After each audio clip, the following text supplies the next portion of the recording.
Les États-Unis viennent de subir l'une des humiliations diplomatiques les plus silencieuses de leur histoire moderne. Pas une bombe, pas une bataille, pas un coup d'État, juste une négociation que Washington croyait contrôler et qui lui a complètement échappé.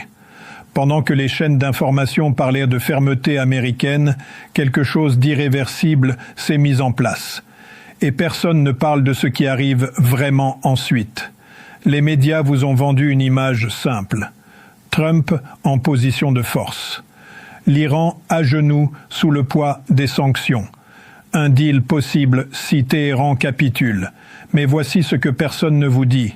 L'Iran n'a pas capitulé. L'Iran a attendu. Et attendre pour Téhéran, c'est une stratégie millénaire que Washington n'a toujours pas appris à lire. Les sanctions n'ont pas détruit l'économie iranienne, elles l'ont restructurée. Les pressions militaires n'ont pas intimidé le régime, elles l'ont consolidé. Et les ultimatums répétés de Trump n'ont pas affaibli la position iranienne. Ils ont renforcé le sentiment national à l'intérieur du pays. Qui exactement bénéficie de votre ignorance sur la résilience stratégique de l'Iran face à une superpuissance qui confond pression et victoire? Dans les prochaines minutes, vous allez comprendre exactement pourquoi la politique de Trump sur l'Iran est structurellement condamnée à l'échec. Parce que comprendre ceci, c'est comprendre comment se construit réellement le pouvoir au XXIe siècle. Laissez-moi commencer par la donnée la plus dévastatrice, celle qui devrait faire la une de tous les journaux, mais que les médias ignorent parce qu'elle détruit le récit de la toute-puissance américaine. L'Iran enrichit aujourd'hui de l'uranium à 60%. 60%. Le seuil militaire commence à 90%. Ça veut dire que Téhéran est à quelques semaines techniques de franchir le seuil de l'arme nucléaire si la décision politique était prise. Ça veut dire que chaque jour qui passe sans accord, l'Iran se rapproche d'une capacité que aucune sanction ne pourra effacer. Ça veut dire que le temps travaille pour Téhéran, pas pour Washington. Et Trump négocie comme si c'était l'inverse. L'Iran possède plus de 85 kg d'uranium, enrichi à 60% selon les derniers rapports de l'Agence internationale de l'énergie atomique publiés en 2024. En 2015, lors de l'accord de Vienne, ce stock était quasi inexistant. Depuis le retrait américain de cet accord en 2018, le programme nucléaire iranien a fait des bonds que personne n'avait anticipés. Les centrifugeuses avancées IR-6, 10 fois plus rapides que les modèles autorisés par l'accord de 2015, tournent maintenant en permanence dans les installations souterraines de Fordo et Natanz. Le nombre total de centrifugeuses opérationnelles a été multiplié par 3 depuis 2019. L'économie iranienne a perdu 60% de sa valeur en devises depuis les sanctions de 2018. Et pourtant, le programme nucléaire n'a jamais avancé aussi vite.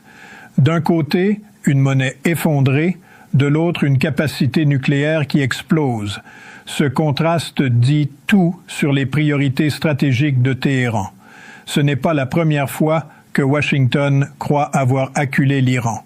En 1979, lors de la crise des otages, Jimmy Carter pensait qu'un blocus économique suffirait à plier Khomeini.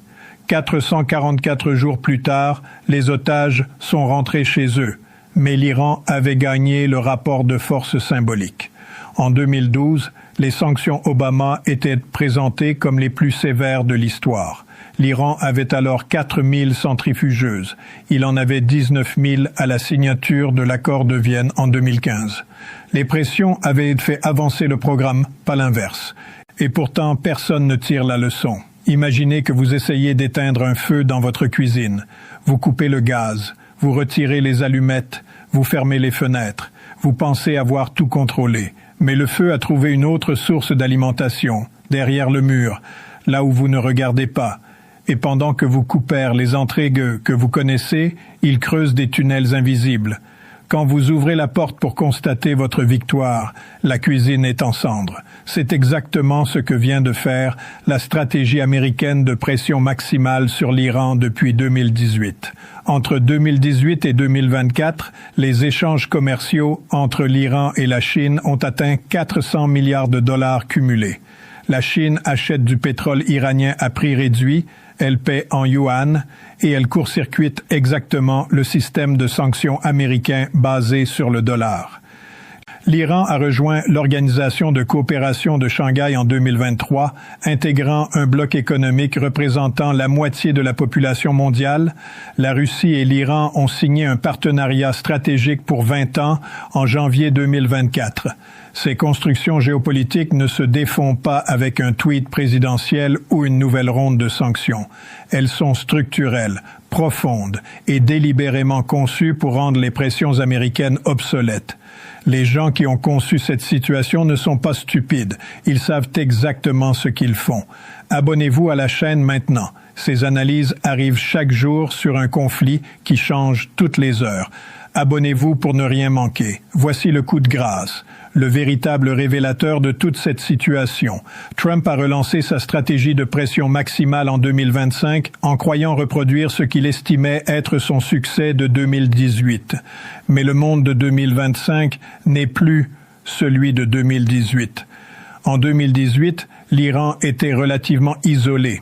En 2025, il dispose d'un accès garanti au marché asiatique, d'un bouclier diplomatique russo-chinois au Conseil de sécurité de l'ONU, d'un réseau de milices régionales qui s'étend du Yémen au Liban en passant par l'Irak et la Syrie, et d'un programme nucléaire avancé qui lui confère une forme de dissuasion implicite. La réalité est déjà en place avant même que Trump commence à négocier. La pression maximale ne fonctionne que si la cible est isolée, affaiblie et sans alternative. L'Iran aujourd'hui n'est aucune de ces trois choses. Mais ce n'est pas encore le pire. Le second mécanisme qui garantit l'échec américain est encore plus profond. Trump a besoin d'un accord visible, d'une photo, d'un titre de une, d'une victoire narrativement vendable à son électorat avant les prochaines échéances politiques. L'Iran n'a pas cette contrainte temporelle. Khamenei, âgé de 85 ans, négocie dans une temporalité que les cycles électoraux américains de 4 ans ne peuvent pas comprendre. Téhéran peut dire non pendant 18 mois. Washington ne le peut pas. Et les Iraniens le savent parfaitement. Cette asymétrie de l'urgence est le vrai rapport de force. Pas les missiles, pas les bombes, pas les sanctions. L'urgence. Et Trump en est prisonnier. Regardez ce qui se passe concrètement sur le terrain. Chaque round de sanctions américaines est suivi d'une accélération discrète du programme nucléaire iranien. Ce n'est pas une coïncidence. C'est une réponse calibrée. Les proxys iraniens au Yémen ont continué d'attaquer des navires en mer Rouge pendant toute la durée des négociations de 2025, signalant que Téhéran maintient ses leviers de pression même en parlant. La diplomatie et la pression militaire avancent simultanément dans la stratégie iranienne. Washington appelle ça du double jeu. Téhéran appelle ça de la cohérence stratégique. L'Iran n'a pas capitulé, l'Iran a attendu. En avril 2025, des informations non démenties ont circulé selon lesquelles des équipes techniques iraniennes avaient dû procéder à des simulations d'assemblage de composants nucléaires à Parchin, non pour produire une bombe, pour envoyer un signal, pour dire à Washington que la fenêtre se ferme, que chaque semaine sans accord est une semaine gagnée par Téhéran.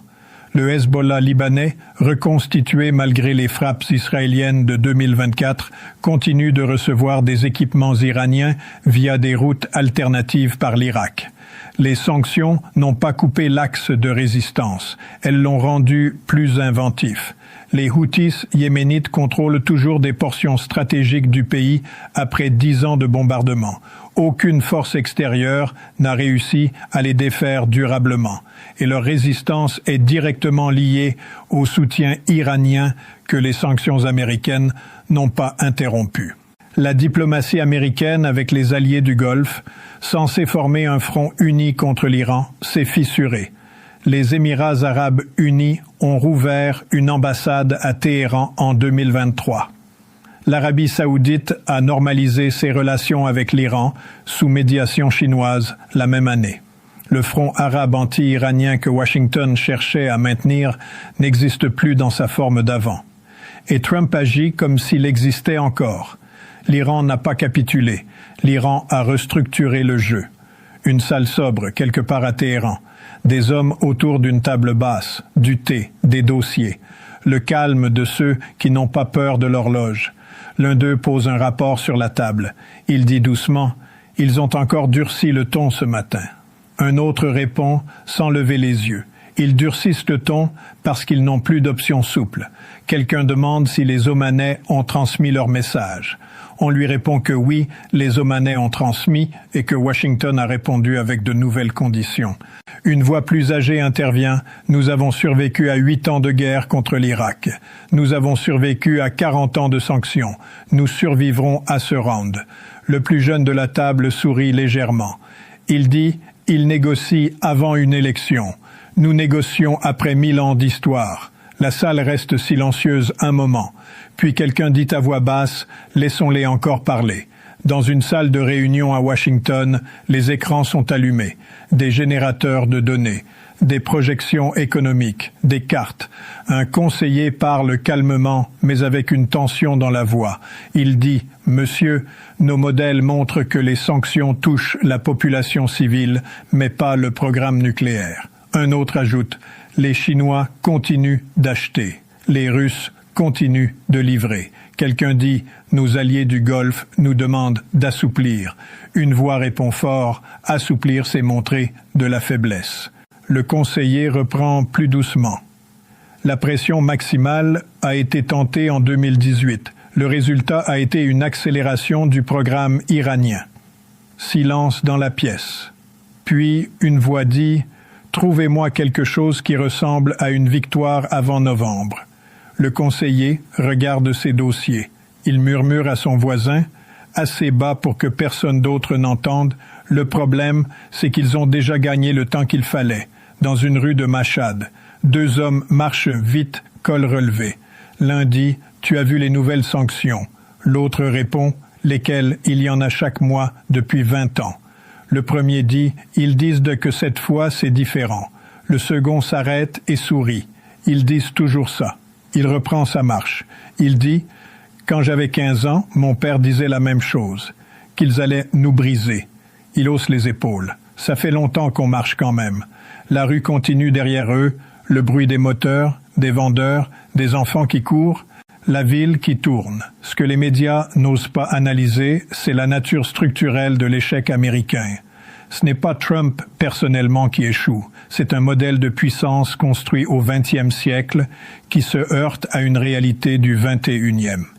La domination américaine était fondée sur 3 piliers. La suprématie du dollar dans les échanges internationaux, l'absence d'alternative au système financier occidental et l'isolement de tout État récalcitrant. Ces 3 piliers s'érodent simultanément. Le yuan progresse dans les échanges pétroliers. Les BRICS construisent des systèmes de paiement alternatifs. Et l'Iran n'est plus isolé. La pression maximale est une arme du XXe siècle, utilisée dans un monde qui a changé de règles. Ce n'est pas seulement la leçon de ce conflit. C'est la leçon que la Chine, la Russie, la Turquie et d'autres acteurs dans d'autres contextes appliquent simultanément. Et voici le chiffre que j'ai gardé pour la fin. Depuis le retrait américain de l'accord de Vienne en 2018, les États-Unis ont dépensé plus de 16 milliards de dollars en opérations militaires et en renforcement de présence au Moyen-Orient lié au dossier iranien. 16 milliards de dollars. Et pendant ce temps, le stock d'uranium enrichi iranien est passé de 300 kg à plus de 6000 kg selon l'AIEA. Ce chiffre est le résumé de tout ce que vous venez d'entendre. Dans 2 ans, si aucun accord n'est signé, l'Iran aura franchi un seuil d'enrichissement qui rendra toute négociation fondée sur le gel nucléaire techniquement caduque. Dans 5 ans, le réseau d'alliances iranien en Asie sera encore plus intégré. et les sanctions américaines encore moins efficaces. Dans 10 ans, si le modèle tient, l'Iran aura démontré à tous les États du monde qu'il est possible de résister 40 ans à la première puissance mondiale et d'en sortir avec un programme nucléaire avancé, des alliances solides et une influence régionale intacte.